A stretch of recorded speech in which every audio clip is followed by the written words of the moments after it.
did I do that? Probably let it fit in display mode first. For presentation.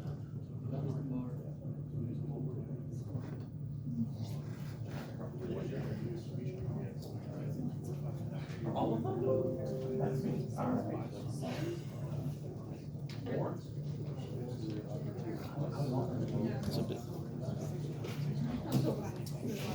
Okay, your attention to the front, please. Okay. Okay, everybody. We're group 1, and I'm gonna quickly introduce my group. So we're gonna go age before beauty. So I'm gonna introduce Travis first. Then we're gonna go to Calee, Nathan, and then Scott. No, Jordan. Okay, everybody. If you ever see, you guys ever watch Netflix? How many got Netflix? How many stole Netflix?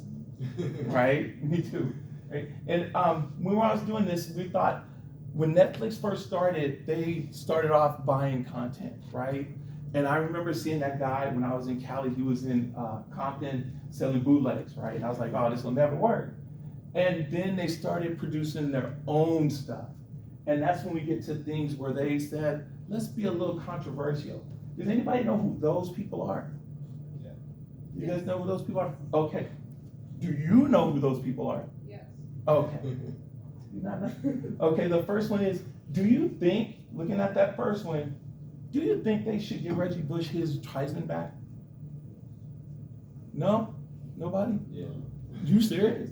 Yeah. See, Johnny Manziel just said he got a bunch of money for selling his autograph, while Reggie Bush did the same thing, and they took his Heisman. I cried, right? On here on the other side, do you guys remember that? Yeah. Yeah, right? How many of you guys know who Ricky Gervais is? You know who Ricky Gervais is? Yeah, I'm picking on you because I knew you knew who Ricky Gervais was, right? So, if that was Ricky Gervais told that joke, would he have slapped Ricky Gervais? Kind of maybe. What if that guy was James Curtis? Would he have slapped James Curtis? James Curtis is 50 Cent. Would he have slapped 50 Cent? No, right?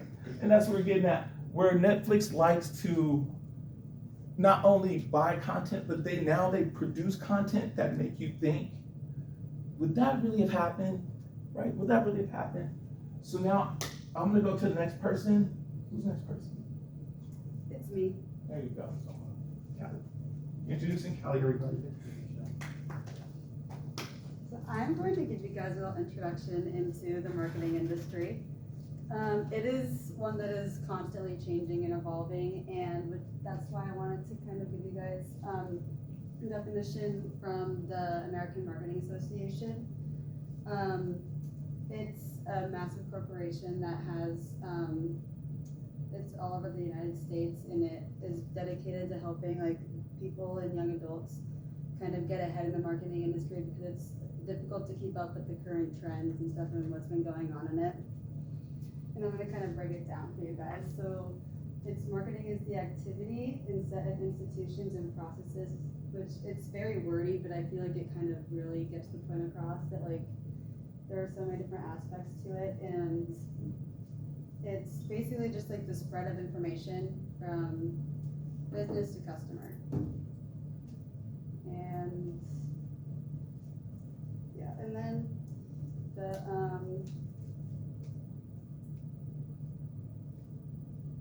the main way that businesses are doing this today is through online and offline marketing.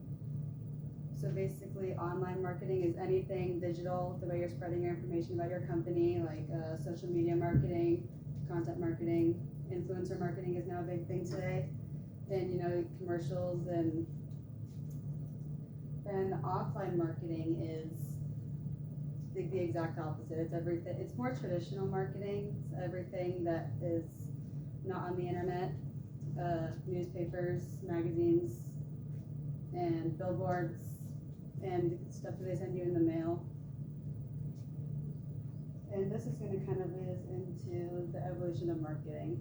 I wanted to kind of give you guys more of a background on the industry because it's changed so much and so quickly, and it's constantly changing. Like I said earlier, it starts from 1.0 to 4.0. 1.0 1.0 is basically at the very beginning when marketing first became like a big industry. And it was basically just the straight creation of the product to producing it. And then 2.0 is when the information age started and customers finally got a chance to like do their own research and kind of figure out which business they want to go with when they're buying products.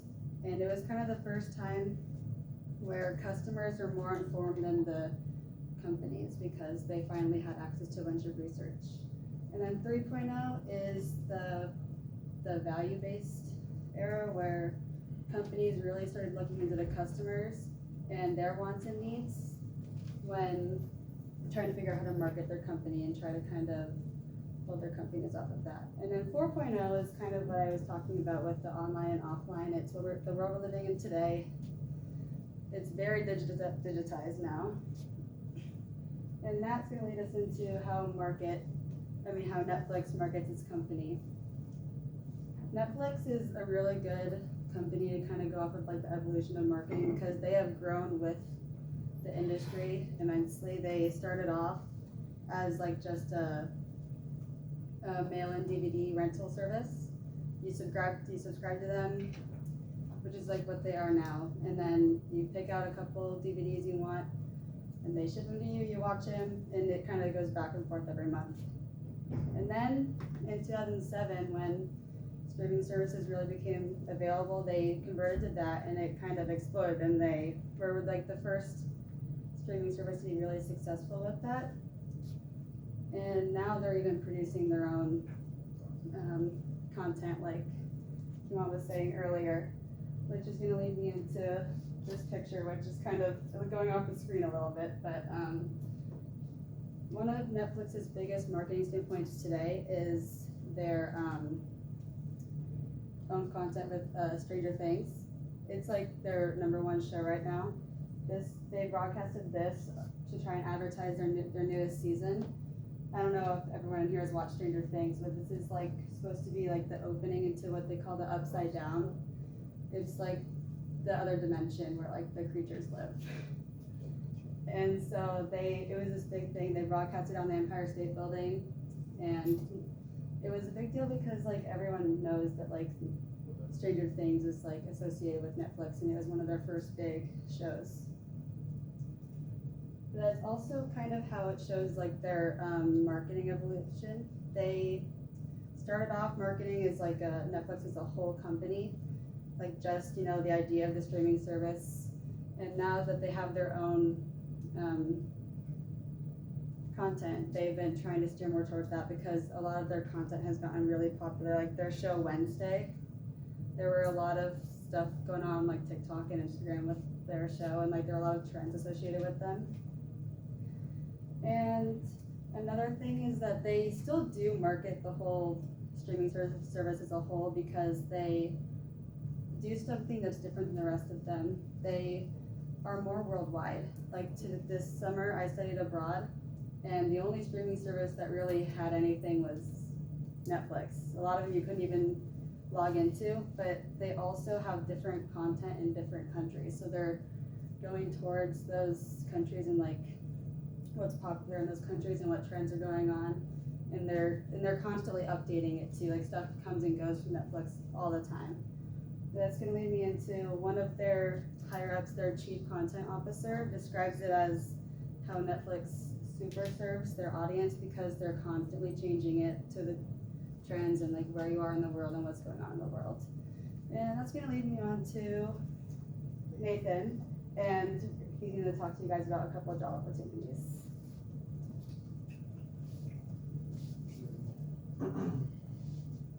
So I will be talking about 2 jobs within the field of marketing, giving a brief overview of both of them, and then explaining the roles that you would find within this job and which these jobs within the marketing department at Netflix, what you would do. So the first of these is the product ad marketer. Their main job is to showcase and create demand for products through advertisements and marketing tactics. So they look to answer the question as why the consumer needs their product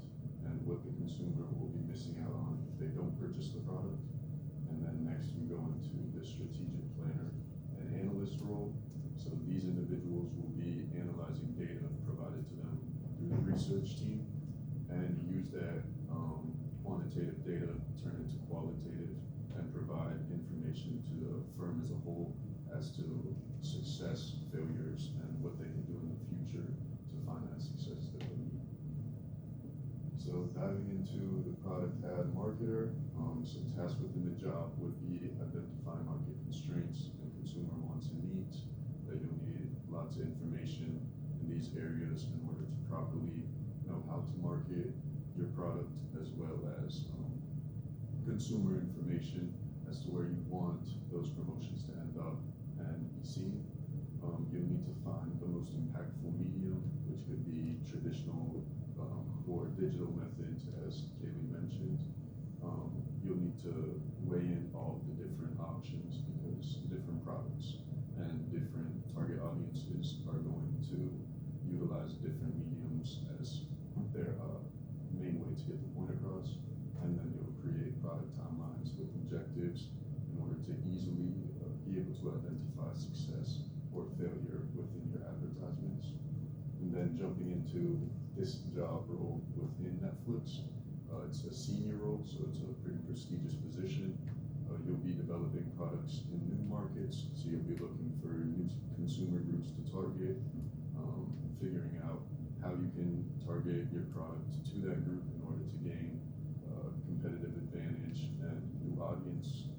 You'll create feedback systems with the product and sales teams in order to gain information and insight directly from consumers, allowing for them to give you insight on like suggestions, how effective the product is, as well as how effective your marketing tactics were. And you'll work closely with the research team to identify market success. So you will look at competitors, what they've done, found success with, and kind of use that as a blueprint for what you'll do moving forward in order to hopefully find the same success as them. So at Netflix, you'll need a bachelor's in business to get this role. You'll need 5 to 7 years of experience in digital marketing. You can end up making around $175,000 to $445,000 a year, and will be provided with lots of health benefits. The second job we'll be looking at is the strategic planner and analyst role. So within just like an overview, they're basically taking data that's given to them by the research team that's quantitative, turning it qualitative for the whole organization to understand, and they'll utilize that in order to just see success, failure, and be able to work on solutions to the problems. You also develop long-term goals and kind of just like those targets that you're going to be after with your marketing and promotions. So that role within Netflix, you'll need to understand inventory, price strategies, and efficiency in the industry. You'll need lots of information in order to make these big decisions, because you're kind of the middleman between the research team and the marketing team. So your analysis of what's going on is going to be used by the whole firm. So it's very vital that you are credible, accurate, and very detailed, making sure that you provide correct information, because it's going to be used in good decisions. You will prepare weekly presentations for the marketing team. This will be to provide visual aid and evidence as to what they're doing, if it's successful, not successful, and then work with them as well on solutions to these problems and how you can find success moving forward, as well as create sales reports looking at revenue and insides of the business, economics and stuff like that, and utilizing that to plan future investments and create solutions before time, so that once you reach those certain periods and go on like how successful or not successful, you already kind of have an idea of what you need to do moving forward, or what's going to work or what isn't. So going from this, we'll be looking at the finance industry and what they do within Netflix. Okay, that's me again. Hey, everybody, back. You guys look at that picture. That was me in 2021, right? Trying to decide what I was gonna do after retirement. I started a job at 22 years old, and at 40, I was sitting there at my desk in a lab, and I was like, excuse my language, I don't wanna do this shit for another 20 years, right? Just hang on, man. You make a great deal of money, you travel at least 3 times a year. Really, it was 6, right? Because I used to have moments where I just want to go to Canada. And you gotta realize, and Nathan said something, it can't be a money grab. Because if it's a money grab, you're gonna hate it. You're really gonna hate it. And if you don't work with something you love or passionate about, you're gonna be 40 years old. This is your future. And you're gonna hate life. Well, you got a lot of money, right? Now, I'm gonna read something to you, because this is where this general purpose is to find the link between our education goals and our career goals, right? And that's what we're doing right here. We'll throw another curveball at you. Travis is gonna close this, right? That's called a spoiler, right? Netflix. We want you to understand our goal is to accomplish what you do at FAU and translate it into the real world. Because there's a lot of people out there, I only got 4 minutes. There's a lot of people out there say college education is not important. Baloney. I have a bachelor's degree. When I moved to Florida, I was working on the floor at a mill. 6 months later, I was working in the office in air conditioning, right? So college matters, right? So anyway, let's get back to it. We're gonna talk about our majors. And when I was thinking about a major, I was like trying to figure it out. And then in the end, I still had questions. And I decided between economics, finance, and accounting. And it was about what questions do I want to answer, right? Questions. I'm like, my back is huge, sorry. What do I want to answer? So I went into and I looked at finance, and I went over and it looks into the future. And it asked the question, how can we raise money? You can't call your mama after a certain age. Mama ain't gonna answer that phone, right? And for where can you borrow money, right? And then what is the value of the asset, right? They talk about present value if you guys haven't taken accounting or finance, right? Then I looked at economics. And by the way, LBJ, favorite president ever, went to his library twice. Right? And economics is a social science, and it looks at the big picture. And it asks the question, how do we meet the needs of the scarce resources, right? How do we meet the needs of the people with very limited resources? It's called scarcity, right? If you haven't taken economics. It talks about what should we produce, how we should produce it, and for whom should we produce it for. And I guess the next one is accounting, right? And, you know, I forgot your name again, Scott. It talks about the history of it and asks the question is, where did that money go? And do the numbers match? Because if the money doesn't go, if the numbers don't match, somebody's going to prison, right? I'm still after those JetBlue people.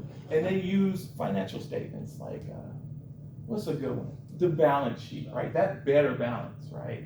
Cash flow statement's another one, right? What's the third one? Anybody know? Income statements. There you go. Thank you, I forgot. And that was part of the cycle.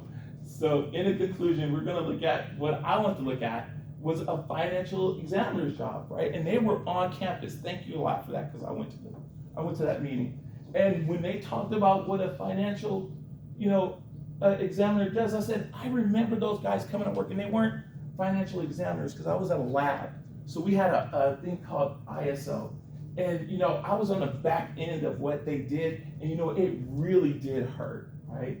So the demand for that is rising. And when one of those women were talking to me, they said, we have 40% of our staff that could retire today.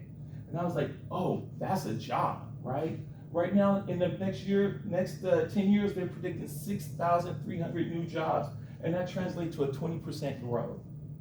I would look into working at FDIC. That's like pretty badass, right? You can tell the ladies that on what's the new thing you guys are doing, Tinder, Grindr, all that shit stuff. Excuse me. Okay, and then how does that translate to Netflix, right? And these are the questions that I wanted. These are the things that I want to answer, and I don't. I did it before. I even think this is an old question because I'm going to college now. I want to answer different questions. It's how do we gather information and data for expansion. Identify business opportunities and analyze processes and bottlenecks, right? I dealt with bottlenecks for 20 years. It's not good. The roles and responsibilities of this job at Netflix, which is a business analyst job, is to perform root cause analysis and identify solutions that address the true source of issues. And they call it the 5 whys in our industry. If you've never heard of it, it's called the 5 whys. And then work with business stakeholders to identify workflow efficiencies and sometimes to automate opportunities. Let me go to the next slide. I kind of a little choked up about it. And I guess now we're going to Jordan. Just gonna get it one day. I get it. Stop! Accounting. I won't lie. It's boring. It's numbers. It's why you pay us. You sit there and you don't want to sit there and deal with your own financials. Even though it's kind of a thing, and sit there and said for every debit there must be a credit because that's the thing. It's always what does it sit there and bounce? Does it always bounce? We always ask our questions. That's always the thing. And the tool we use, and I'm gonna let this is our secret. The accounting equation. The accounting majors already know I'm going to go into. I don't really need to explain it to you. But for everybody else, this is what we always use. We always use the accounting equation for everything. Always go back to it. Always check it. It always has to equal. Now, assets, equity, and plus or minus liability. Even though I don't have the minus there, it's pretty much the same thing. Now, assets is probably the easiest one to understand. It's just things that it's benefits for our company. It's just cash, accounts receivable, any kind of. Also, interest receivable goes into that. Your building, equipment, supplies, all things like that. However, the thing with this, you understand, is if you're familiar with a term called liquidity or solvency, it's essentially the breaking down of those assets. So cash is the most basic form of it, and everything else, accounts receivable, hasn't come in yet, and then things like supplies, your building, those take time to eventually break down, but it can eventually break down into your assets. On the other side, with your liabilities, these are your obligations. These are things that you have to sit there and pay, your accounts payable, your loans, sit there and notes payable, the interest. Also is your expenses as well. The problem with and while expenses are obviously separated in the balance sheet because you have assets, liabilities, and expenses off to the side because they're not seen as bad things. They're more like necessary evils or just things you have to sit there and deal with. You can't get away with not paying your employees. Salaries expense, it is an expense. Equity, on the other hand, people tend to get tripped up on this one sometimes. It's kind of hard to kind of realize what equity actually is. But it's quite simple. It's just your personal stake in the business. What you sit there and have. Whether you're a shareholder or you're the actual owner of the company, whatever you put into the business, that's what your equity would be. And if you ever get tripped up on this, you ever try to figure out like what's equity or what it is, it's very simple. You would solve this as if you would any other normal math problem. You have to take from both sides. So essentially, you would start your assets, have them all up, you would take your liabilities, move them over, you would subtract them, hopefully it would be a positive, otherwise you're going to be in the red and now you're going to pay out of your own pockets. Whatever is left is your equity, that's all it is. Assets is nothing more than just your equity. Moving on, there's different types of accounting. Generally, there's 2, but there is a third one. Even though it's considered more of a subset with tax accounting, I think it's definitely important enough to be a central pillar. Now, the 2 main ones, managerial and financial.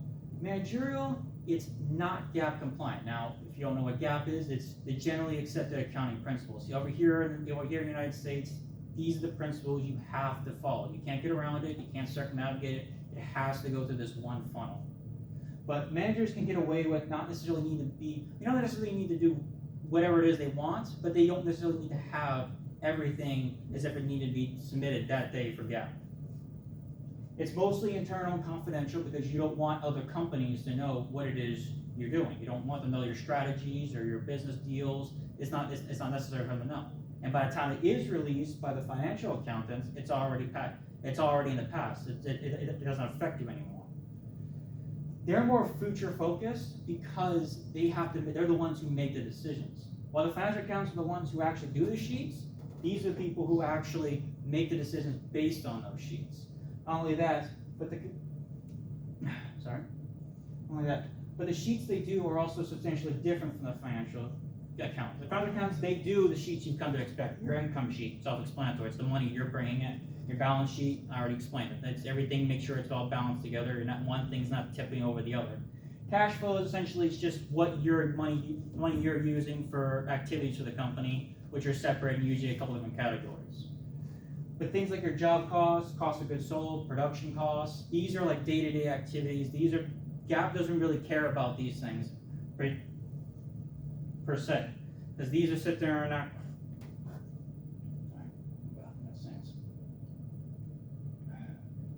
Yes, they're not exactly necessary for the GAAP thing. Financials, obviously GAAP certified. Moving on to tax, just for quick bits, it's IRS governs. I don't really need to explain what the IRS sits there and does. It's obviously very important. They're generally generally private about it because don't really need to explain. But if you do screw it up, it's going to be pretty public pretty soon.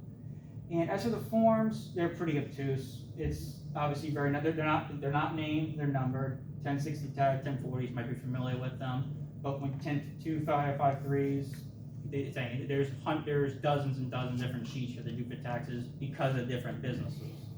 You have things like partnerships, sole proprietorships, LLCs, SCs, S corporations, that's such and such.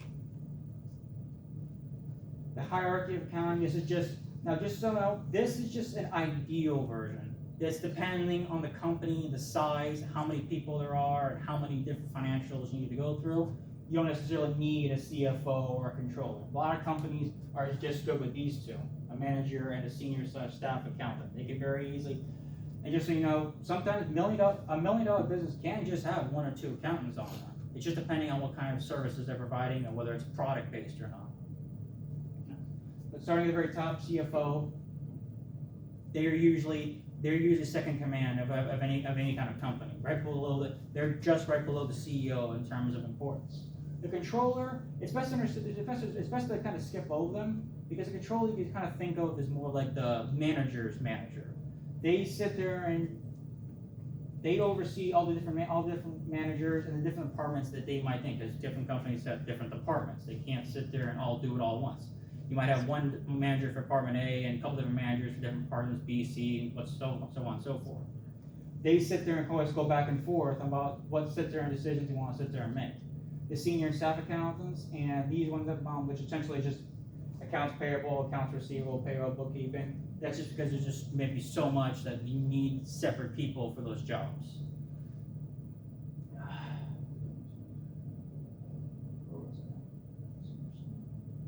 Yeah, and they sit there and senior staff like that, they do the financials, they bring it up to the managers, and they sit there and bring it back up. And it's constantly flowing. They're not separated in their own little bubbles. It's not like the controllers and the CFOs are off on their own and they don't mingle with the managers or the senior staff. They constantly are overseeing all the different things throughout the company. My middle thing didn't pop up. All right. 2 different examples. There's obviously several different careers in accounting. You have your. I chose the budget analysis and the financial controller. The budget analysis, obviously, all companies have different budgets, or at least they should, to make sure they're properly distributing the funds, make sure they're going overboard, not going to the red, and make sure they stay in the green. But also make sure they're not underutilizing your budgets, because a lot of times companies have the use it or lose it type budget. You might have a $100,000 budget for a given period, but if you only use $80,000, you're gonna miss out on about $20,000. Next time it rolls around, they realize you don't need that money. Difference is that this one is more managerial, whereas this one is more financial. It's evident by the fact that you need a CMA for a budget analysis. You still need a bachelor's, but of course master's is preferred. They sit there and they prefer that you have a higher degree, but it doesn't matter though, because generally masters and your certification usually go in tandem. They're usually very close to how close you get them. The financial code, of course, the CPA. Now, they also don't just sit there and they also just don't talk with the managers. They also sit there and oversee the financial. They don't necessarily do the financial statements. They just make sure that they're being prepared correctly. They also sit there and talk with auditors, who are essentially fixing the mistakes and finding the issues that someone else might have neglected. All right, now,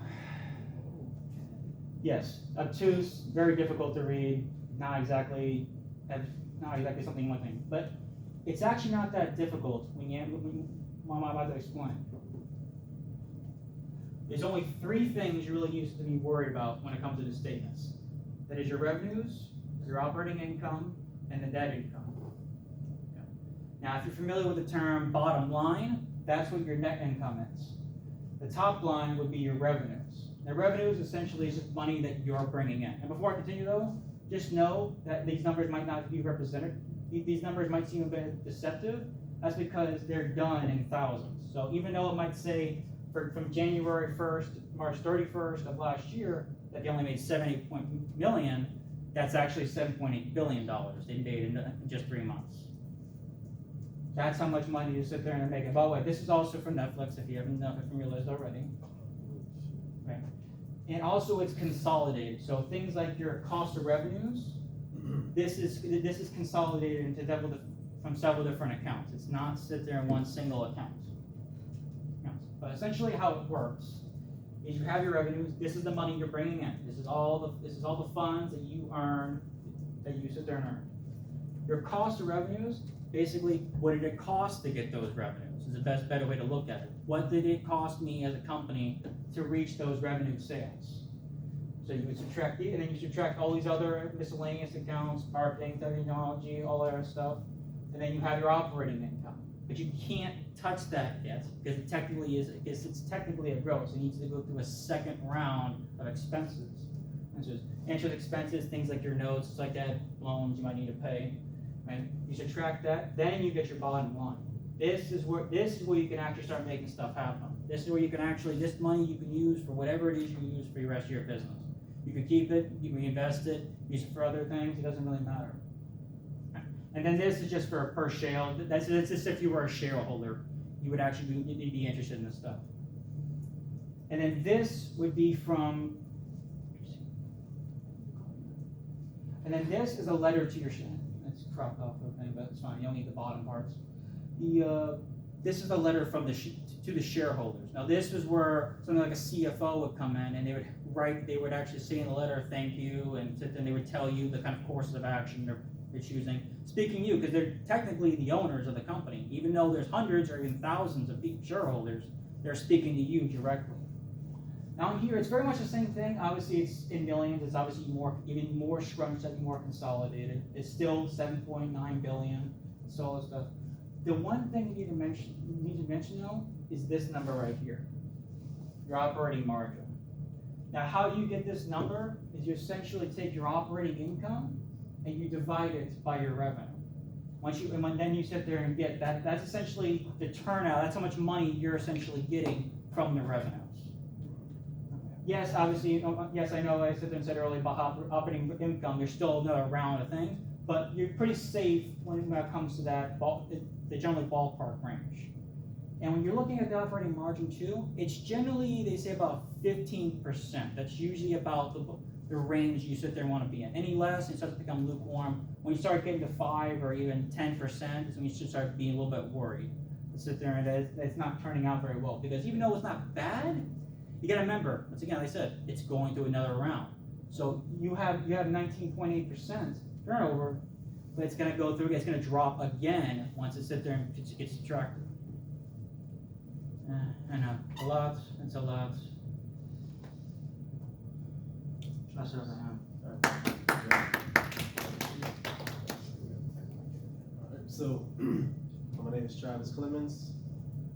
I'm actually a health admin major, so to tie in Netflix to health administration is kind of hard for me. However, I will do my best. However, we're going to go first initially with the Netflix approach. It's going to be a data-driven approach to healthcare. Basically taking what Netflix does as a business model and see how they can apply it to maybe healthcare to see how they can improve or maybe change the way they do business. So the Netflix approach to healthcare is basically like what the question is. Like you say, asking questions is a key thing when you go into business. What is the Netflix approach? The Netflix approach is when data, analytics, and tech-based logistics are used attributes together to bring the Netflix effect in motion in the healthcare industry.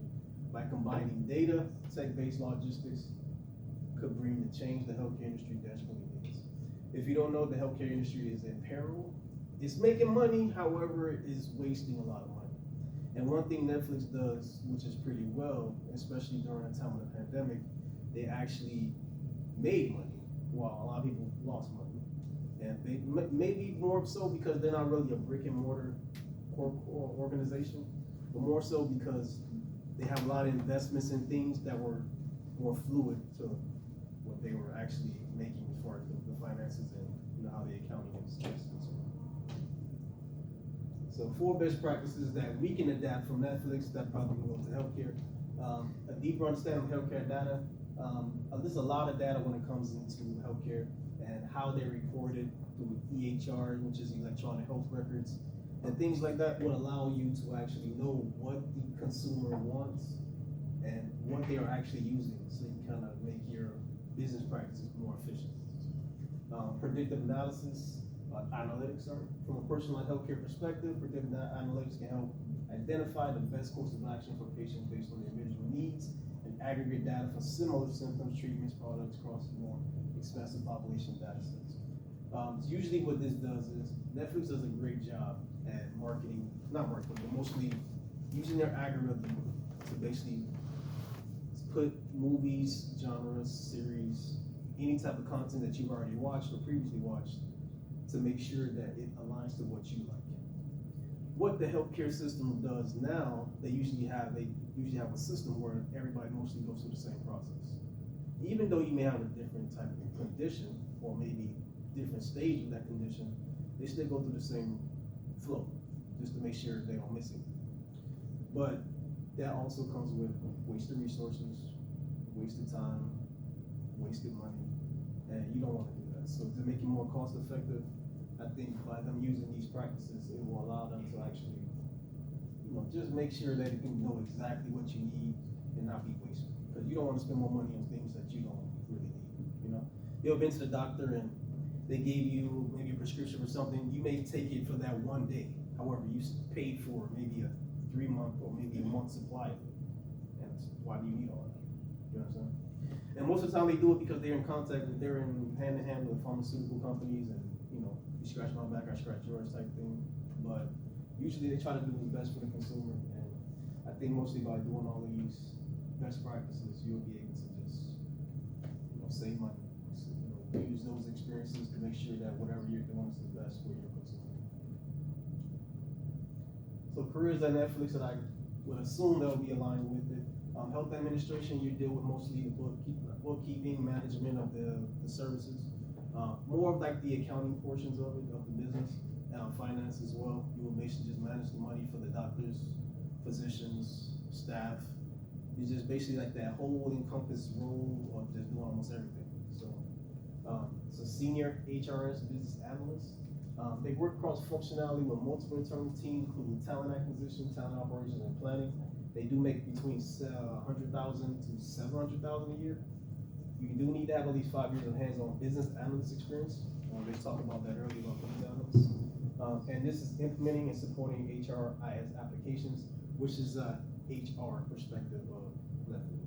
This is how they go out and look for talent, look for the right people to actually fit those positions that they're looking for, because Netflix is global. And like they were talking about in the marketing portion of it, they do market different markets. Some markets may cater to a specific type of genre more than others. So you may not know that maybe the Netflix account that you sign up for, and if you're in a different country, it may be different from somebody over here. So maybe something. Strong communication skills are needed, analytical skills are needed. This is a product designer, business, and legal.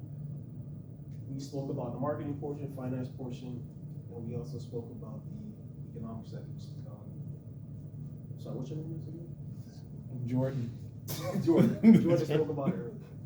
Product design, I know your name. Your name Kewon. Product design, business, and legal. They lead the design of deal and rights management systems for all Netflix content, properties, movies, series, music, games, ads, and etc. This is a really coveted position because it is mostly like a leadership role. Mostly because And they do have people that they manage underneath them. However, this is key because you don't want to put a product or a series in a country that may not want this type of content in their country. So you gotta make sure you follow all the legal parameters of the United States, maybe even China, maybe even other countries or other big countries that actually support Netflix. And before they even get into other countries, they have to go through the legal aspects of if this content is okay for this country. They need 7 years of product design experience, salary between 80,000. I think this is like gotta be an internship or something. From 80 to 550 is a big jump. But at 7+ years of product design experience, strong communication skills, and willingness to fail, learn, and share findings with colleagues. One thing about Netflix is really fluid as far as their employees. They want you to be more worldly as far as your personality, your openness to things, certain things, just to make sure that they get all the right, they get all the right talent, the best talent possible in their location, because you never know what opportunities may come through if you pick, just a regular person. So by having different differentiation of people, it basically make their model strong. All right. So one thing I think that would be really good as far as connecting Netflix to the healthcare industry is telemedicine. If you don't know what telemedicine is, telehealth, aka telemedicine, is a medical care provided remotely to a patient in a separate location using two-way voice and visual communications by computer or cell phone. How do you mostly, watch Netflix? Maybe your laptops, maybe your tablets, maybe your phones, maybe your televisions. So that's mostly how telemedicine works. Telemedicine works mostly through computer and cell phone, but it's a way for you to communicate with your doctor or communicate with somebody on the line about something that's going on with you. So you don't have to physically go into a hospital. You don't physically go into a Netflix location and watch Netflix. So you actually go on your phone and actually, go on your phone, tap whatever device you have, and you watch it and you binge it, how do we say, if you like something. But this is another way for them to actually cater whatever the person needs directly to them without having them to come into the office. So I'm not gonna read all of this. But telemedicine is an analytical approach. Basically, it's a key freestanding data from mobile phones or from internal or external telehealth instruments can be linked to this desk-based or freestanding kiosk education devices or centers that will be relevant in ambulatory services of the future, and may even be tied into self-service electronic systems used to check into appointments, request medication refills, and provide other healthcare purposes. So what do you do when you go into Netflix?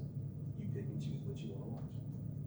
Usually with this data, when you pick and choose what you want in telemedicine, they'll be able to record it, and they'll basically let you go in and pick what services you are comfortable doing instead of the doctor telling you, hey, next week we're going to do this, and you may be like, well, I got this things planned, I got things to do, or maybe I'm not ready for that type of surgery, So you pick and choose what you want to do.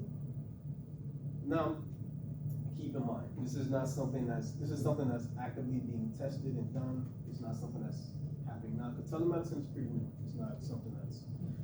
The rise of COVID boomed the telehealth industry, or let me say telehealth section of the healthcare industry. So basically telehealth was always there.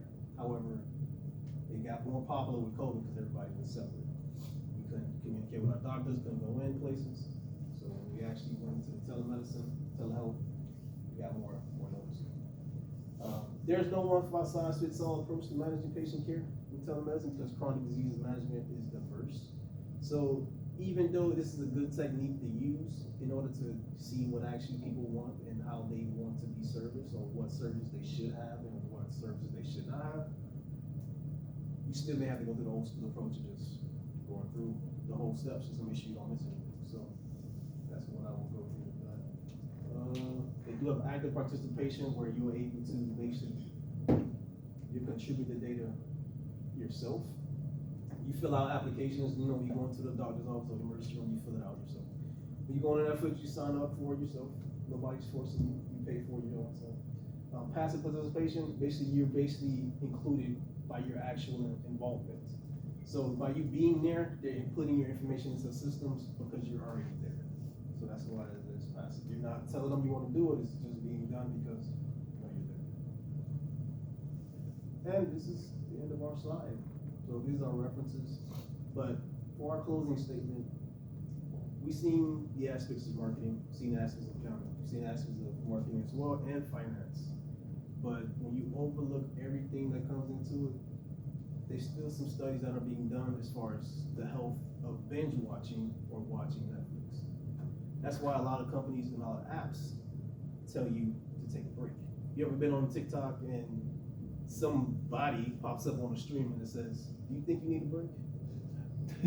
Don't you see, you've seen that before, right? They started to do it with Instagram, they started to do it with YouTube, they started to do it with other platforms. So what I would say is just take your health seriously. Manage all the health aspects that you want accurately. Know what you want to do with your life and just enjoy it. Yeah. That's our presentation.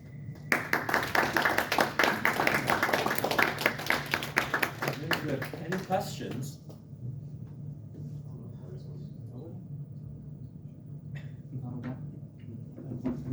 Not surprised.